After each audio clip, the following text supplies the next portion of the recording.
పేదవాడి పక్షాన నిలబడతాం, ప్రజా గొంతుకై నినదిస్తాం. వాయిస్ ఆఫ్ వాయిస్లెస్, తెలుగువారి మనస్సాక్షి సాక్షి టీవీ. సాక్షి టీవీ ప్రసారాల కోసం మీ స్థానిక కేబుల్ ఆపరేటర్ను వెంటనే సంప్రదించండి. హాయ్, ఎలా ఉన్నారు? సూపర్. చాలా అందంగా ఉన్నారు. మీరు చాలా అందంగా ఉన్నారు. మీరే అందంగా ఉన్నారు. సో ఇప్పుడు అంటే చాలా కొద్దిగా గ్యాప్ వచ్చింది. అంటే జనవరిలో అనుకున్నారు, తర్వాత 6 months టైం పట్టింది. సో ఇంత లేట్ అయింది. అంటే జనవరిలో అనుకున్నప్పుడు టీజర్ లాంచ్ చేసాము. అప్పుడు ఇంక ఎడిట్ కంప్లీట్గా లాక్ అవ్వాలా. అప్పుడు యాక్చువల్గా ఉన్న లెంత్కి ఇప్పుడున్న లెంత్కి 25 minutes గ్యాప్ ఉంది. సో దాన్ని బెటర్మెంట్ చేసుకుంటూ నెంబర్ ఆఫ్ షోస్ వేసి ఫీడ్బ్యాక్స్ తీసుకుంటూ ఈవెన్ సౌండ్ డిజైన్లో బెటర్మెంట్ చేసుకొని పోస్ట్ ప్రొడక్షన్ ప్రాపర్గా చేసుకొని సమ్మర్లో వద్దాం అనుకున్నాం. బట్ సమ్మర్లో కొన్ని ఫిల్మ్స్ పోస్ట్ పోన్ అవడం వల్ల మాకు డేట్ సరిగ్గా దొరకలేదు అనమాట. దెన్ సురేష్ బాబు గారు suggested August is better date అని. సో అందుకే ఆగస్ట్లో వస్తుంది. అండ్ August 7th ఒక సింగిల్ కూడా రిలీజ్ అవుతోందిగా మీది. అది కిష్కింతపురి. సో పరదా ట్రైలర్ చూసాను ఇప్పుడే, చాలా బాగుంది. అండ్ ఇప్పటి వరకు మిమ్మల్ని చూడని క్యారెక్టర్లో చూసినట్టు అనిపించింది ట్రైలర్ చూస్తున్నప్పుడు. అండ్ గుంగట్ అది మన తెలుగులో ఉందా అని డౌట్ వచ్చింది. అన్ని ఊర్లో ఉందా అంటే ఎలా డిజైన్ చేశారు మీ క్యారెక్టర్ అంటే ఏం చెప్తారు? దాని గురించి ప్రవీణ్ గారు కరెక్ట్ గా చెప్తారు. ఎలా డిజైన్ చేశారండి?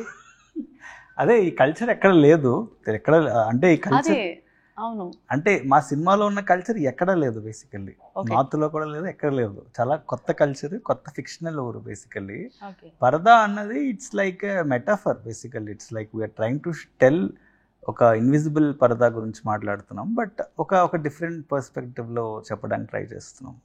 అండ్ ఇంకోటి ఏంటంటే ట్రైలర్ చూస్తున్నప్పుడు కూడా లాపతా లేడీస్, సో కొద్దిగా అలా ఏమన్నా ఉంటుందా, కొద్దిగా దానికి దీనికి ఏమన్నా లింక్ ఉందా అని అనిపించింది. అలా ఏమి వెరీ న్యూ ఫిల్మ్, చాలా కొత్తగా చూపించారు అనుపమ గారిని మాకు. లపత్తా లేడీస్ రైటర్ మన ఆఫీస్కి వచ్చారు. వచ్చినప్పుడు ఆయన కూడా ఇదే అడిగారు, ఏమైనా కొంచెం సినిమా ఉంటుందా అని చెప్పి. నేను స్టోరీ చెప్పాను జస్ట్ 5 minutes. అతను స్టన్ అయిపోయారు. అసలు కంప్లీట్గా కాంట్రాస్ట్. బట్ ఓన్లీ జస్ట్ ఆ పరదా అనేది ఏదో ఉంటుంది, అది ఒక్కటే సిమిలారిటీ తప్పితే దాని గురించి ఇంకేం లేదు. ఓకే. సో మూవీ విషయానికి వస్తే, సో డివోషనల్ ఎలిమెంట్ కూడా ఉన్నట్టు నాకు అనిపించింది.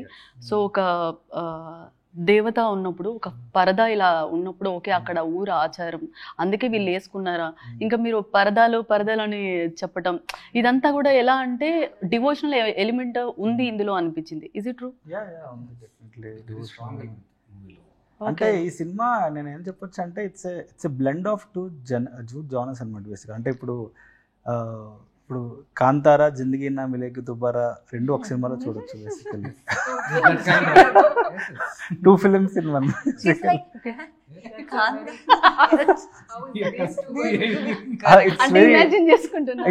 It's not an easy script. Basically very difficult script అన్నమాట.